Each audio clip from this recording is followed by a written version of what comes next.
Hello, good evening, and welcome. I'm Simon Bestwick.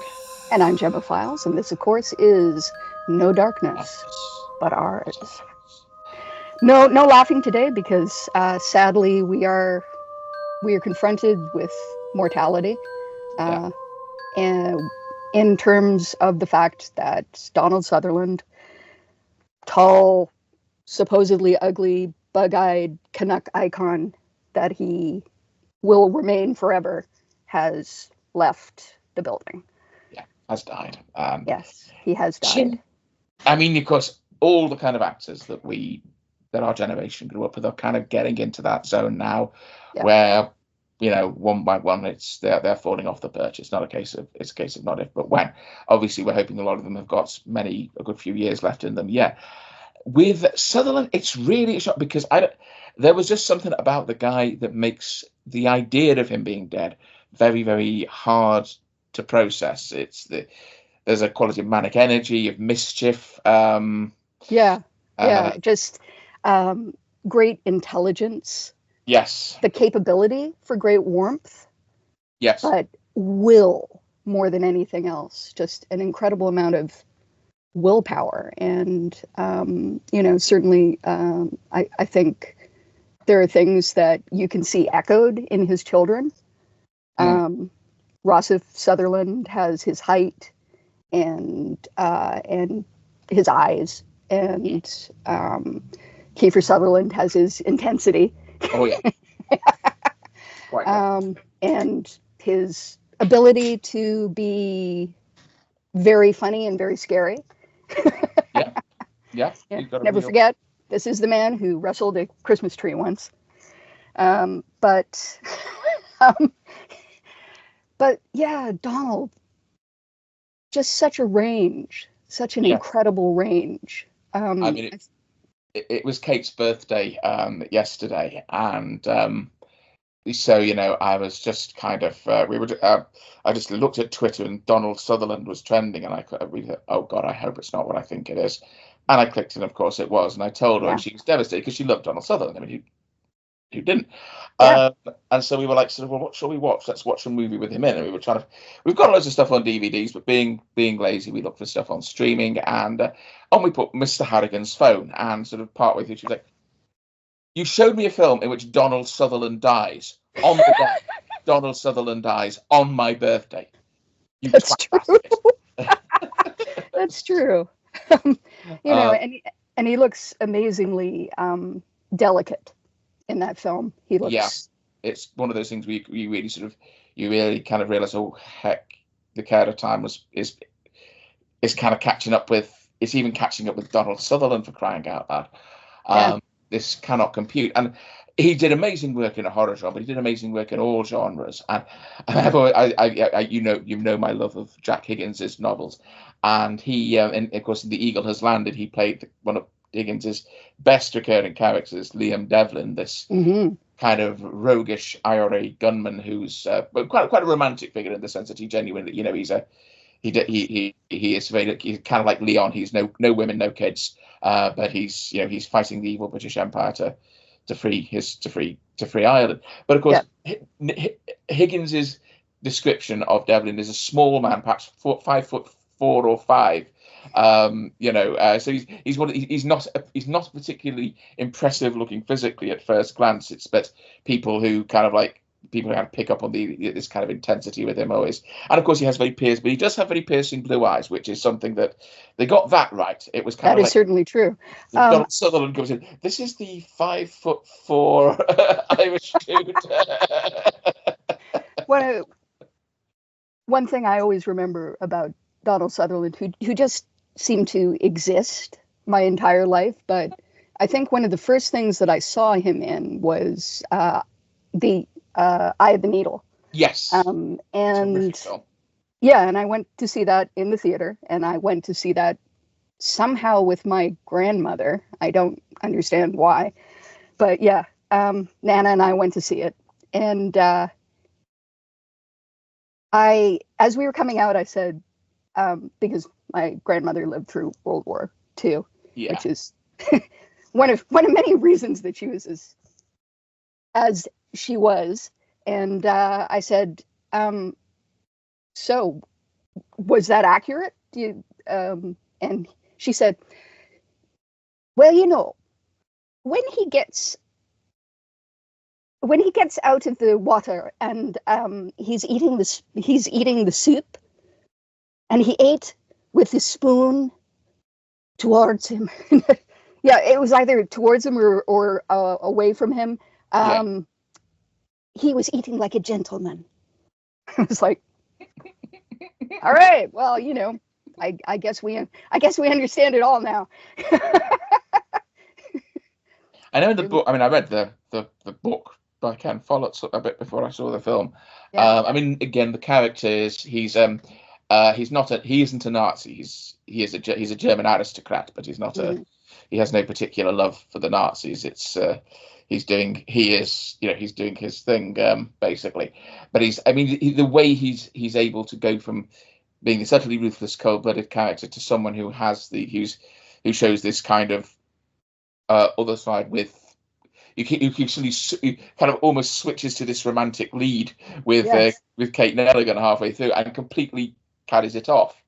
I suppose because for a brief moment he's actually not a spy anymore. He's not a German. He's just he's just a bloke who's had to spend he's effectively had to spend pretty much his entire life alone with a woman who's been content to being extremely lonely because she's married to Christopher Kazanov, who's managing to be a complete dick. I mean, understandably, because there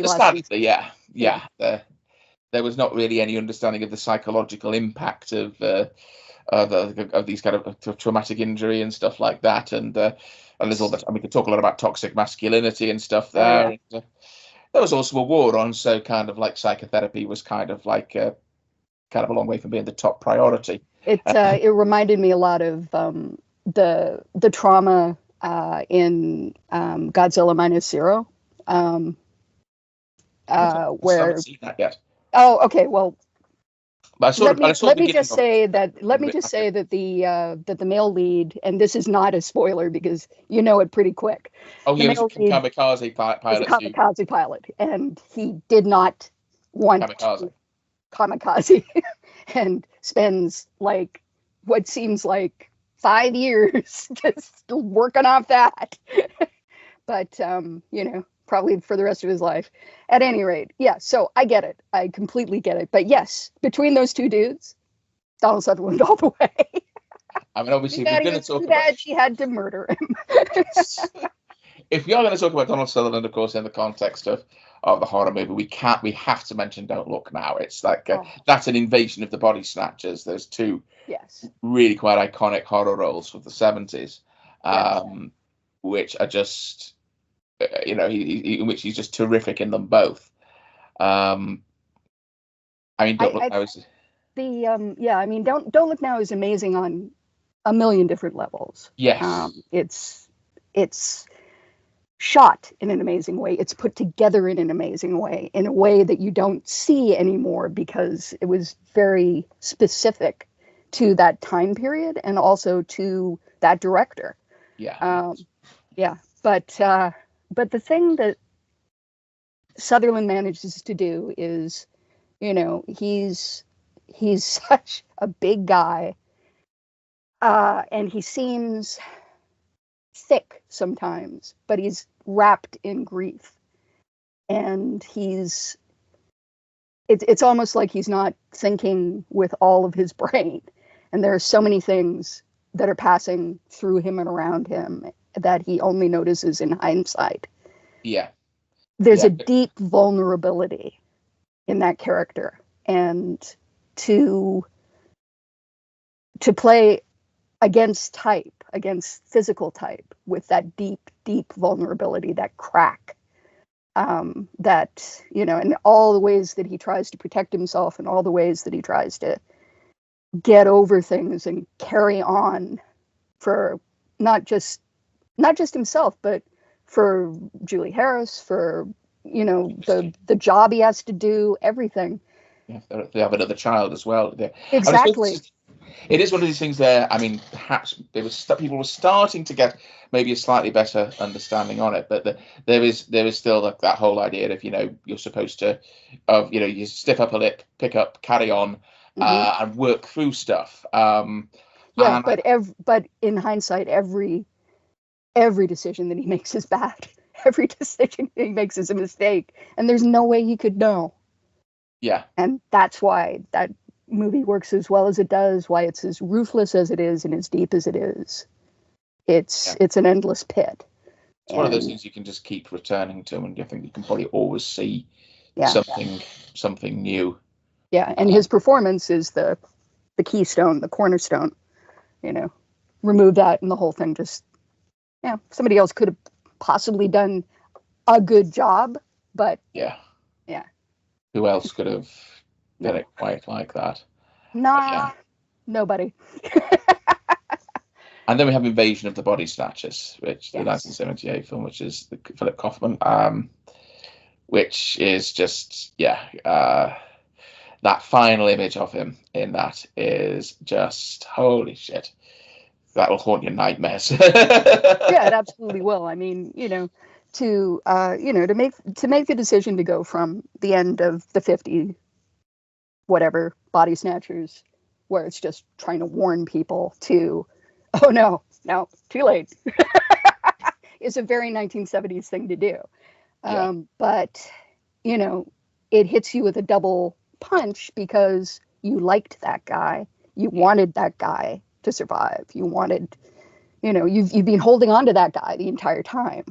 Now, you kind of maybe would have expected it to go the other way around, with her being the one who did the scream, but it's him.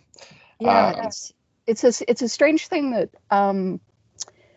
also as a Canadian, it's almost as though those are the two cultural streams that you can play. Mainly English, mainly European versus mainly American, but with that sort of thing of, you can pretend to be an American, but you're kind of an alien as well. There's something a little bit different about you. Yeah.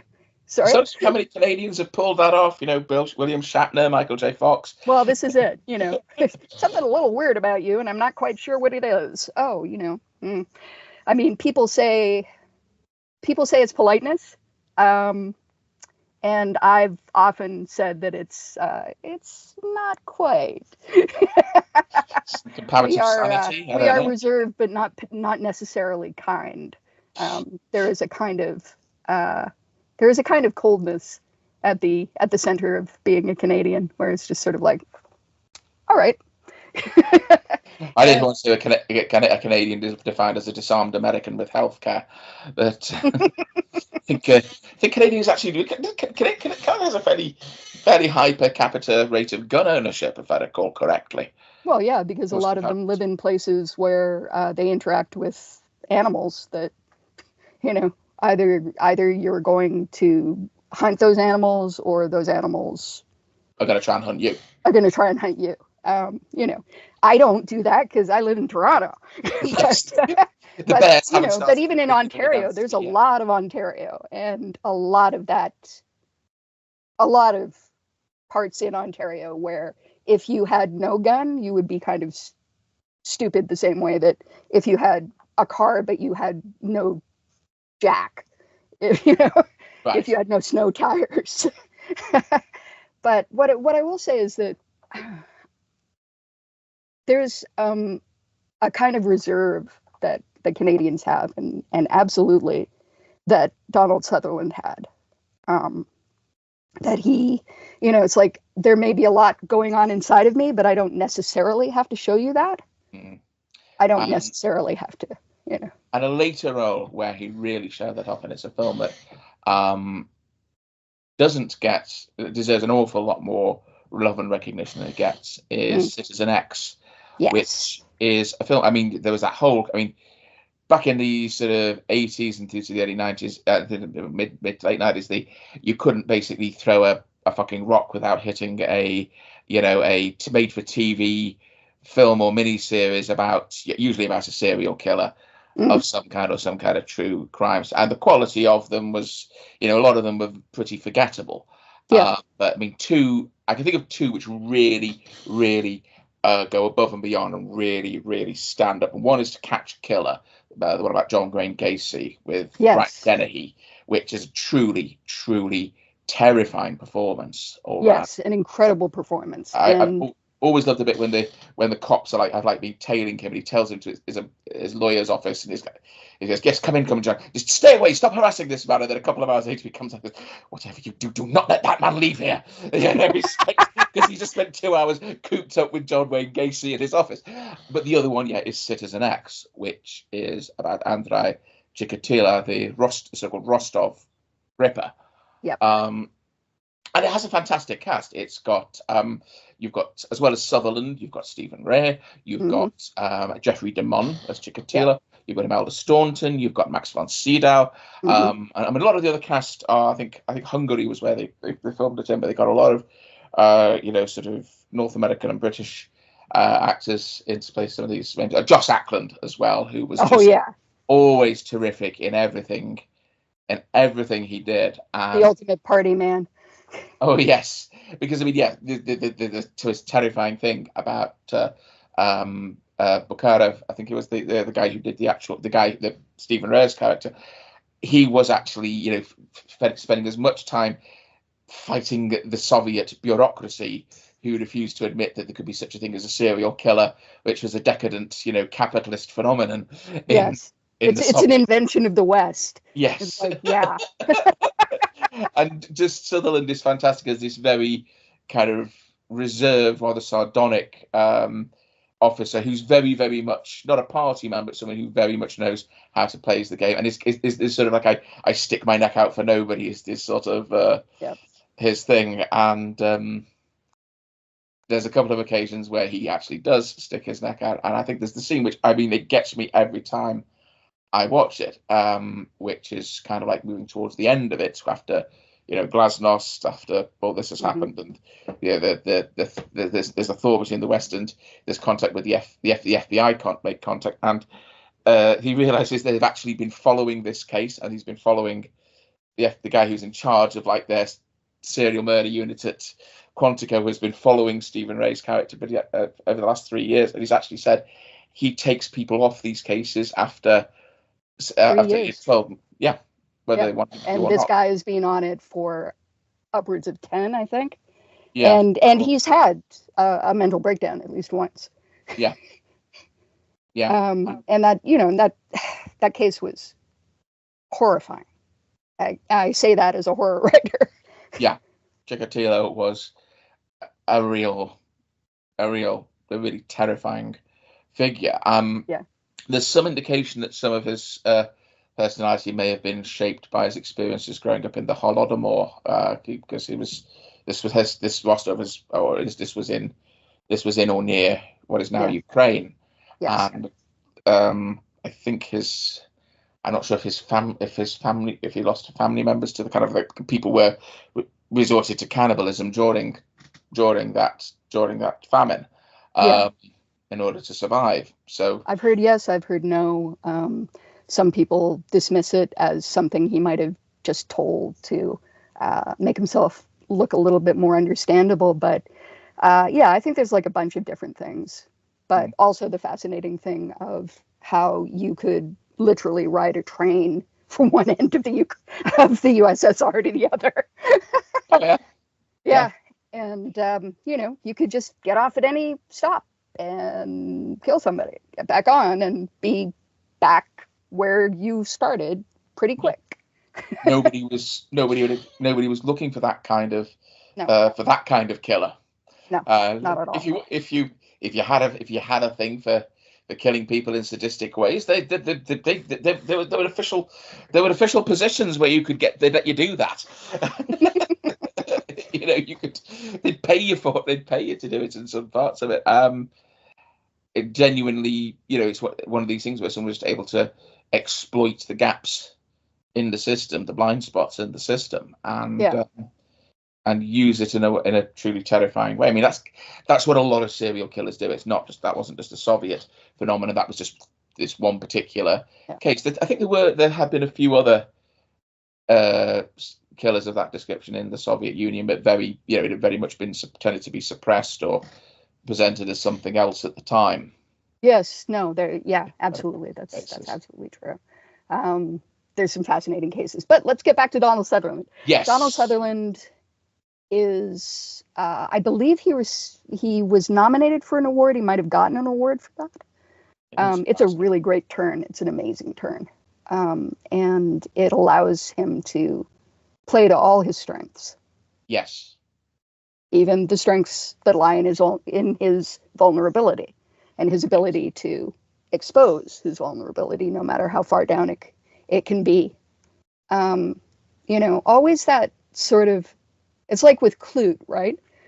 This guy shows up, he's raw-boned and Pennsylvania Dutch and, an adherent of some Paul Schrader crazy version of Protestantism, and Jane Fonda with her brittleness and her, it's like, did we get you with our big city ways? No, that's really pathetic. And yet, the further we get into this fairly normal mystery, you realize that he is deeply invested in finding out who this killer of prostitutes is, and that he's willing to go as far as he has to, not just because of some kind of sense of vengeance or some sense of justice, but because there's something that it hurts in his soul, and that his revulsion for what she does for a living is about his care for her soul. Yeah. And somehow that turns into, super hotness between this supposedly utterly cold, raw-boned, stark man and this little flighty, often high, extremely flip lady. Yeah. Two very, very different. Different. But where they really came together, I think, was in their commitment to a particular political stance. Yeah. And it's a political stance that I happen to share, and I actually think is fairly of a stripe of Canadianness. He did, after all, marry the the woman whose father gave us health care.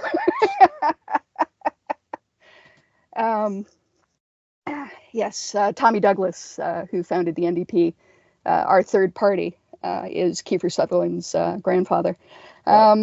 Yeah, and Shirley Douglas was married to Donald Sutherland, and there's a kind of left-wing ness to Sutherland and Sutherland's choices, even up to things like the Hunger Games, where he's like, I chose to play President Snow because somebody should be pointing out that, I did see it. Kind of the way shit is tending. And it's not good. It's not good to send your children to kill each other. It's not great. It's like there's this weird kind of, it's like it almost seems like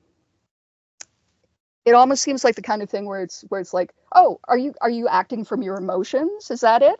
You just think it's creepy and nasty to kill the children of another bunch of people because they don't believe the same thing as that you do. It's like, yeah, you know what? I do.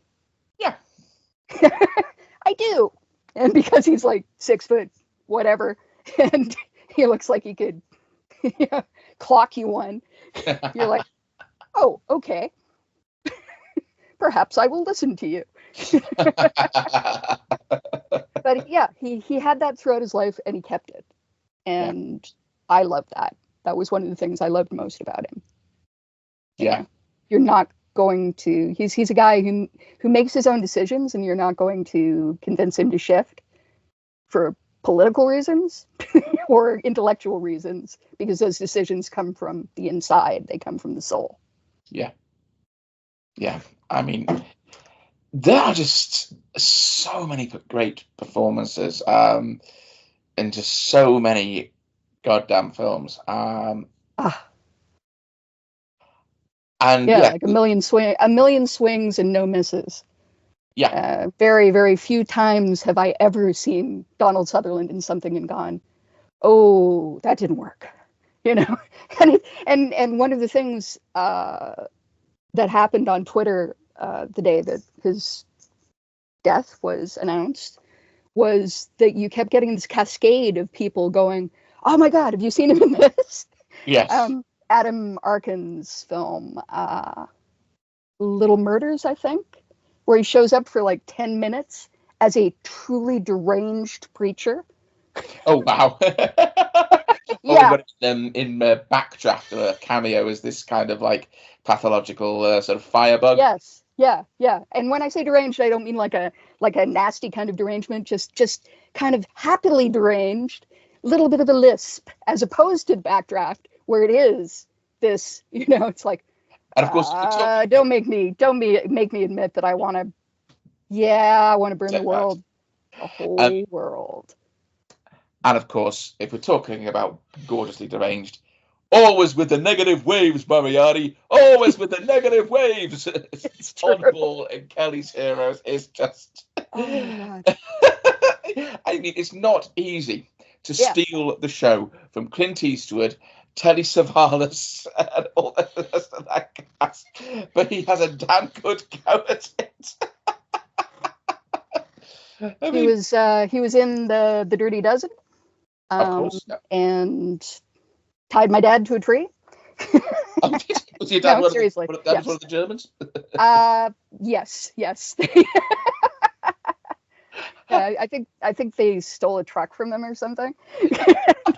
Claim to fame, my dad got tied to a tree by Donald Sutherland. Exactly. It's one of the cool things about having a parent who plays lots of small roles in all these things. It's like, oh yeah, may never have got star billing, but he was. Two parents who play lots of small roles. Yeah, your mum was married to Roddy McDowell in Class of 1984. Exactly. She was the psychiatrist's secretary in Mama, and at one point you can see her sort of, freaking out because he never came back to work after he went to the cabin. In the background, but nevertheless, I mean, I understand. At any rate, it's like, and that's another thing that I absolutely respect about Donald Sutherland. He was a working actor. He was not. I mean, there was like a moment where he was, I guess, a star. I guess a person where it's like, if you want to get some money, he's like on a list of, of people whose names you could put on a document to try and get money from people. But he said himself that in the business that he was in, he was an unattractive man, and perhaps even an ugly man, and that was very difficult to come to terms with. I think I saw a quote that he asked his mother at one point if she thought he was good looking. She says, no, but your face has lots of character. Yes, after a long pause. And yes. He said, and I hid in my room for a day. And Anderson Cooper asked him if he ever, how easy it was to get over that. And he said, oh, it's only stayed with me for about 60 years. He was a character actor, and he was a working actor, and he was never, it's like he was always going from thing to thing, and at no point was he like, oh, I can't do this, I'm too famous. It's like there were some actors who have that ability to lift anything you put them in. It immediately kind of seems to boost the quality of it. Brian Dennehy was another one. James Woods used to be one of Yes, them before he completely he was. disappeared Yeah, a bit of before his he own. went. Yeah, exactly. It's one of the things Jake, that I find so offensive about that. yeah, James Cagney, if we're going back, Hmm. another one who could Oh, do that. Cagney was the king of that. He was the Yeah. absolute king of that.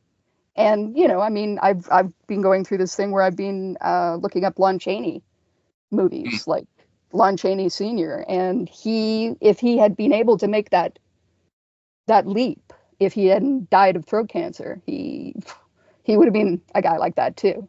But so it's like thing to thing to thing to thing. My 5 minutes are going to be really good and not at the expense of everybody else. Yeah. To uplift everybody else as well. Yes. And of course, the ultimate expression of that is his section of JFK. Yeah. It's like He just kept it, JFK. pops in, does his thing, and Yeah, exactly. JFK is a movie that I have difficulties with, but it would not work at all without that. And that is the part that works the best. yeah.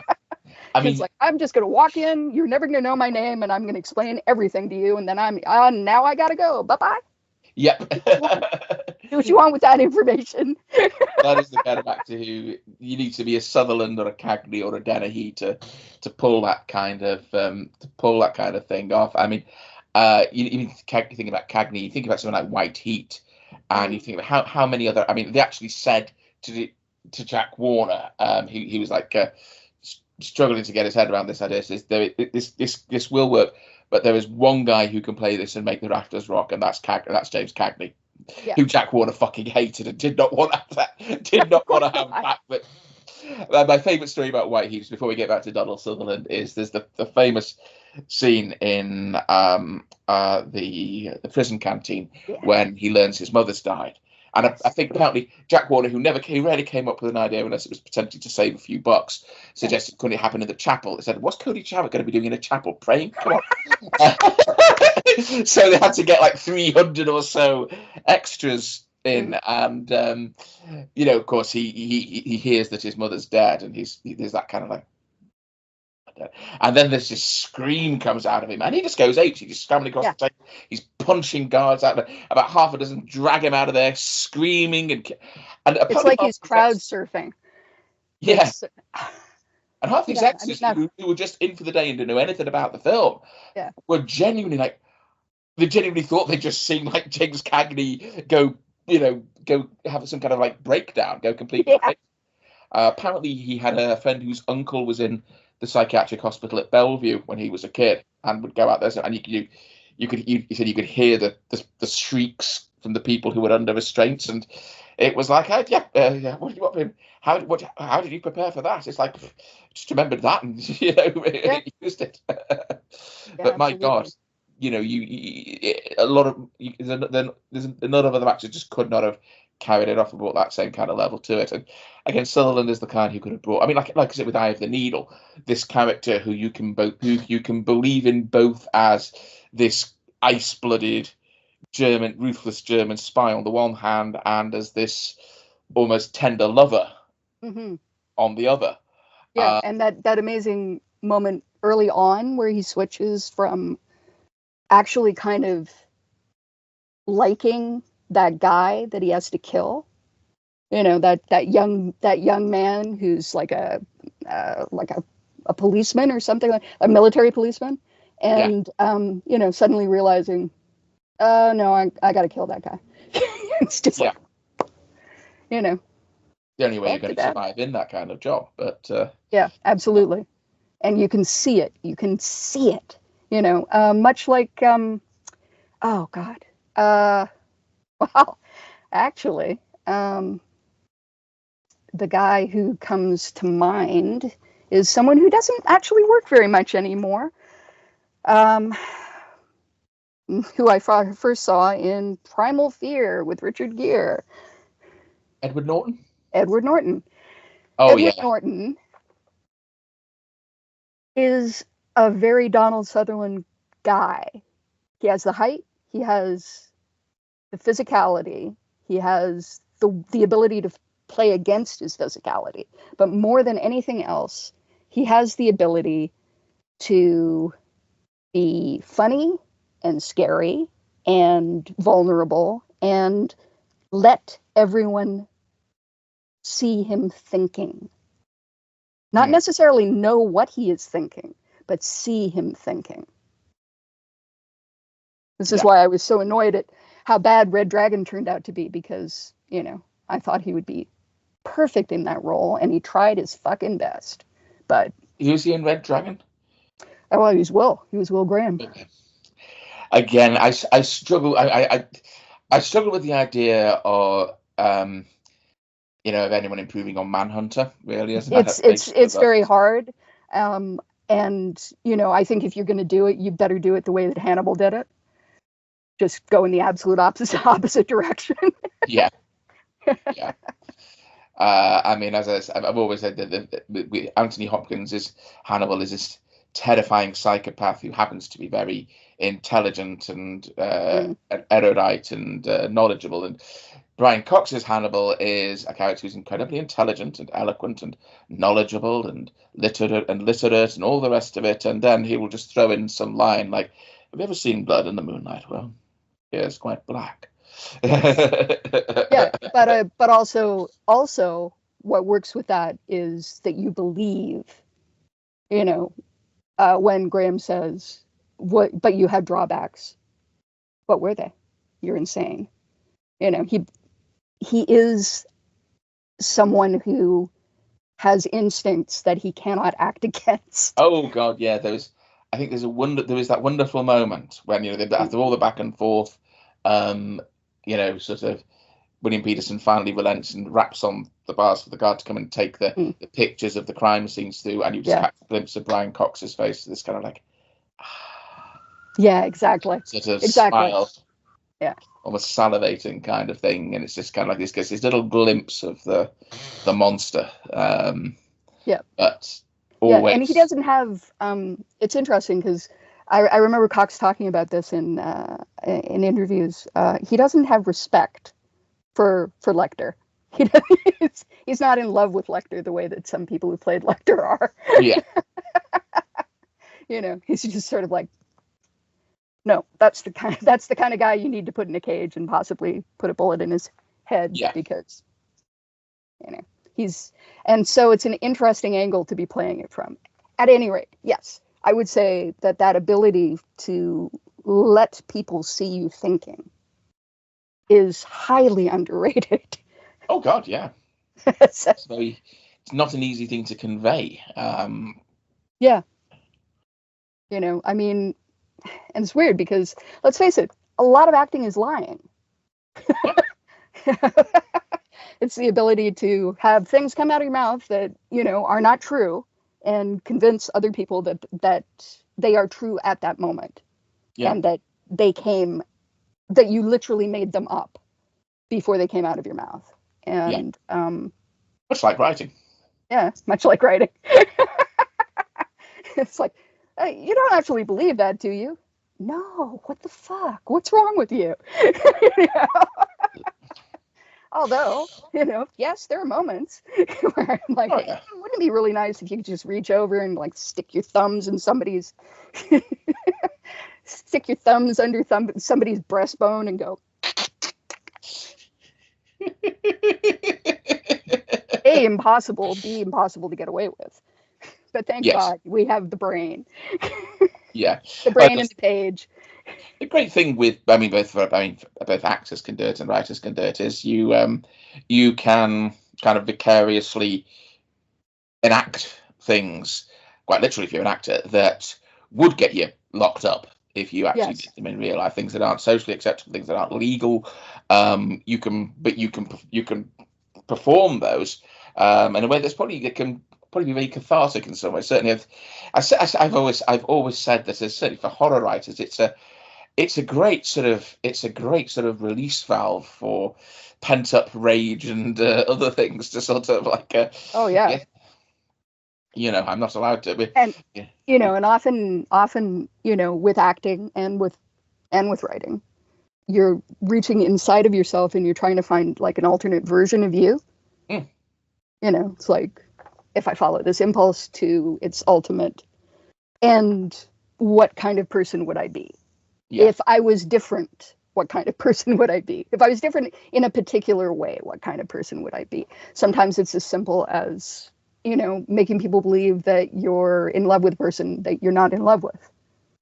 Yeah. Making people believe that you're in love with a person whose gender is not the gender of a person that you would naturally be attracted to, But sometimes it's as simple as, the difference between I am the same in every role, in that it is me in every role, which people can be really, really great at. George Clooney is amazing at it.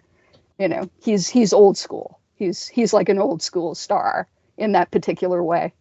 But then there's the other way, which is where you turn yourself a little bit more and you become the person you would have been if a lot of different things were changed. Yeah. We are I think, yes. Simon Callow said something like that. We are the way we are because of sort of our upbringing, our circumstances, our this and that. But we need not be. If change this, change that, and you take this basic material and turn it into something completely different. Yeah. And that's very powerful. I mean, because most of us, really, because we've only got one life, we've got a finite number of directions we can go in. I certainly want to. You can't necessarily take every potential direction you could go in as a person. But if you're a writer or an actor, then you can do that. Exactly. You can be a man who believes even his mother thinks he's unattractive, and yet I think my favorite one was the handsomest guy on screen. That was a quote was it Fellini? Because he played Casanova Fellini, and Fellini sort of said he didn't want to cast.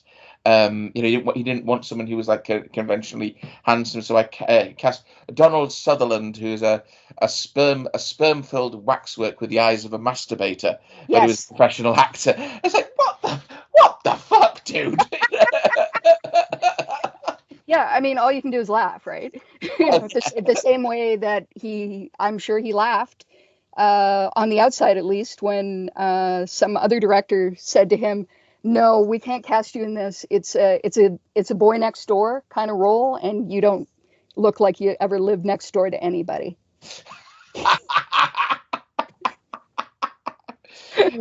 Yes, my mum never used to like him. She says he has these sort of staring eyes. But I think she watched him in a couple of things. Possibly in Animal House when you saw his arse, and then she was like, "Oh, he's quite attractive.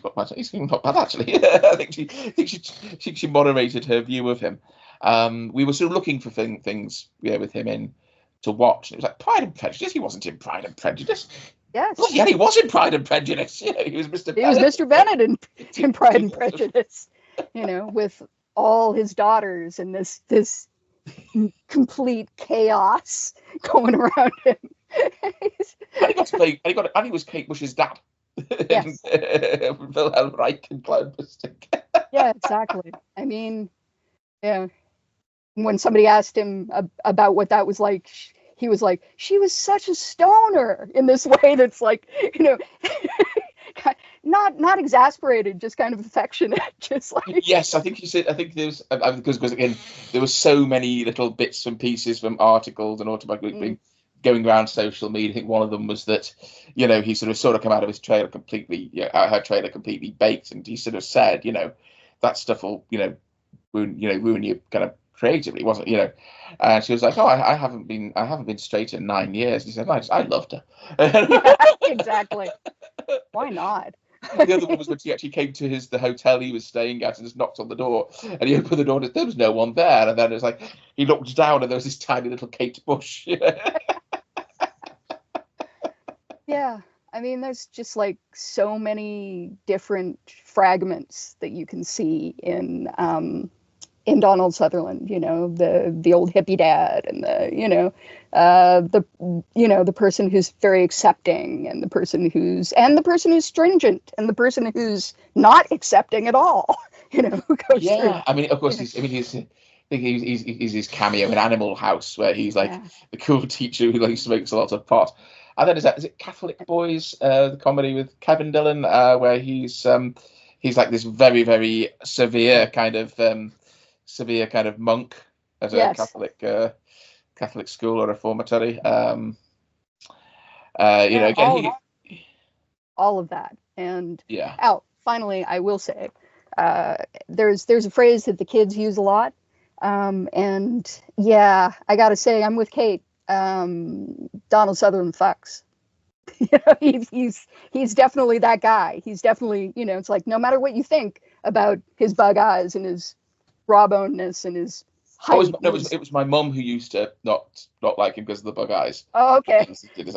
But you know, but at some point there will be a moment where you realize, oh, that dude was a smoke show. I would love for him to look at me like that. I would love for him to, you know, to be like, to look at me like I'm the only person. Yeah. Definitely in the room, if not in the world. And, you know, and then we'd have sex and cuts in between putting our clothes back on.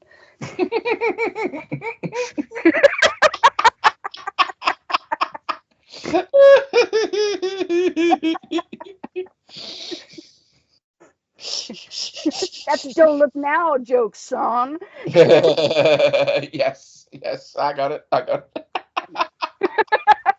Oh God, yeah. I mean, that just I feel like there should be a dozen other Sutherland performances we should be talking about that we haven't even thought of. But essentially, it's like if you see Donald Sutherland's name in something, then you're gonna have a good time the amount of time that he's on screen. Oh yeah, I mean there's the Puppet Masters, which is a fairly low budget adaptation of a Heinlein novel. Yeah, and again he's wonderful in that. It, so yeah. If he wasn't in it, it probably wouldn't be very good, but he's in it, so it's good. Yeah, exactly. Or the one about the An American Haunting. Yes, the Tennessee. The Bell Witch. Yeah, Bell Witch, that's it. The Bell Witch case. And the Bell Witch case is fascinating generally. I am not super fond of the way of the direction, the single direction that they kind of go with that particular iteration of the Bell Witch legend. But man, he gives it his all. He always does. He always does. And now no more. But thank God, he was a working actor, and he has a huge backlog of stuff. Yes. Yeah. We are, I think it's fair to say we're really going to miss that guy. It does feel very, very, it's very hard to, as I said, it's very hard to accept that he could be dead because he was just so alive, if that makes sense. No, it's true. He was vivid in a way that a lot of people aren't. And particularly these days on screen. You know, I'm going to go in a just a sidebar. You know, I was watching something. Oh my God, it was Tank Girl, and which I saw in the movie theater when it came out, and I thought it was trying too hard. But I'm watching it now, and I'm like, wow, it really says something about how uncool and unhorny movies are in general these days, that I am adding an entire star for this being as cool and horny as it manages it to be. Because a lot of 90s stuff did try too hard, but I mean, it's kind of weird how hard some things are to find, because I saw some clips from a movie, and I not very far from the kind of the purview of what the stuff we usually discuss, kind of a comedy thriller. And it was like, what the hell is this? It looks brilliant. And it was great fun. And it's a film called Undercover Blues. There's Dennis Quaid and Kathleen Turner. And I think they're like the FBI or CIA or something agents, and they're on maternity leave after having a baby, and they stumble across something. Meanwhile, you've also got a very, very young Stanley Tucci as this mugger called Muerte, who Dennis Quaid is calling Morty, who tries to mug him and he basically seems to lose at least one more tooth every time he runs into them. And of course, he keeps trying to get them, and they keep beating him up. And it is. I saw that, Yeah. and I saw that when it came out. And yeah, you're right. You're right. A lot of stuff from the 90s kind of went into a hole, and I'm not sure why. But I think it actually had something to do with video. I think it had something to do with the fact that some things were going to video and then kind of disappearing. It's like video, the movement between video and between VHS and DVD when DVDs came in. And I kind of got the feeling as well, maybe it was to do with the end of the Cold War, but certain kinds of tension seemed to disappear, and it was like maybe there wasn't anything to push against in one direction, if that makes sense. All of a sudden, things were just kind of flying off the handle a little bit. I mean, there was some. One movie I've got, talking of Dennis Quaid, got hold of another movie from the 90s with him and Meg Ryan called Flesh and Bone, which looks very interesting. I just said, just seeing like the trailer and the basic premise, and it's kind of like, I'm thinking I'm going to want to watch this. It's kind of almost a film noir. And Quaid is one of those actors who can really bring it when you give him the chance. He's amazing in The Big Easy. He is superb in Savior. Really, I mean, this kind of like after the big glory days of his career had kind of petered out. And a lot of people had more or less written him off. And then you see him in that, and he's like, my God, that guy has some serious fucking acting chops. He could do light comedy, and he could do a sort of good-looking charm and all the rest of it. And the chemistry between him and Ellen Barkin in The Big Easy is just it makes the entire film. That and the soundtrack makes the entire film. Yeah. It's just wow, terrific. But there's a guy who I think was underserved by being as attractive as he was at a certain point.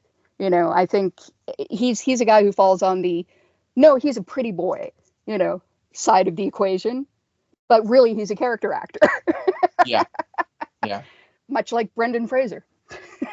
Yeah, and in a way, if you are a bit of a Donald Sutherland, and with those slightly strange looks that you're not going to get cast as the boy next door, because never. You don't look like you ever lived next door to anybody.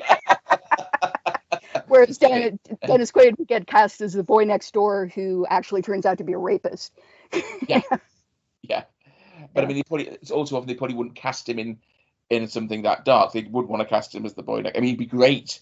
I mean, it's something to an extent. Savior is that boy next door who goes totally unhinged and off the deep end after that personal tragedy. And ends up going to the darkest, most irredeemable place you'd think you can imagine, and then somehow manages to become a human being again. Yes. That is just extraordinary. I agree. Yeah, we're kind of wandering away from. We wandered away from Donald Sutherland, but we're still in a place where we're talking about the way the physicality can seem to limit you. Yeah. But if you understand yourself, and I think that is another thing that you get from Donald Sutherland, that throughout his life he was understanding himself, what he was capable of, and more and more it's like, I am capable of whatever I set my mind to, as long as I understand who I am. You have to work with that. You have to work with what you've given, with what you're given. But if you understand what you've got, it's about thinking you just need to use it right. Yeah, exactly. So like writing.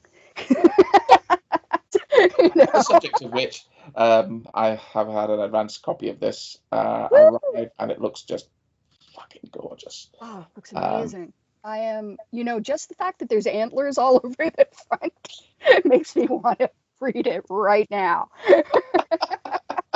I mean, that's me. I understand. Not everybody's going to respond that way. I think you'll like it. Okay, so Donald Sutherland.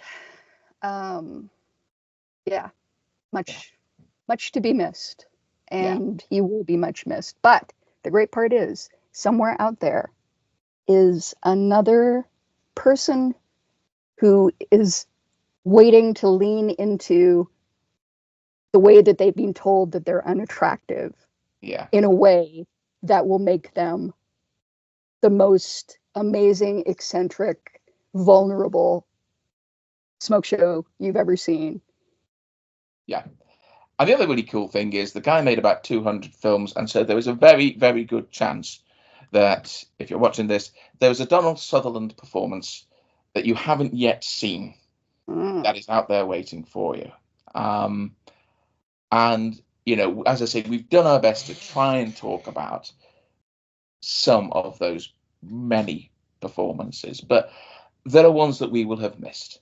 Yeah. So, I mean, please, let us know what you give us some feedback in the comments below. Let us know what you think. Let us know what we've missed. What are your favourite Donald Sutherland performances? What are your favourite memories of him, the man and his work? Let us know, because this one is really about remembering an actor who gave us, I think, all a hell of a lot of joy throughout his career, throughout a very long and very rich career. Yes, and gave his all. Yes. And yeah. Yep. That's the guy. And possibly I'm proud to be a Canadian. And quite possibly gave a few people urges in their areas. Many.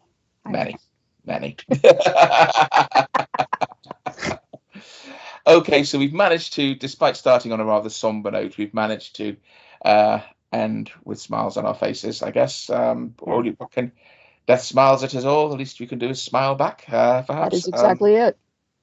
So we will be back, as long as we don't drop dead in the interim, obviously. We will be back very soon to lower the tone of the conversation once again. But until then, I have been Simon Bestwood. And I remain Gemma Files. And this, of course, has been No Darkness But Ours.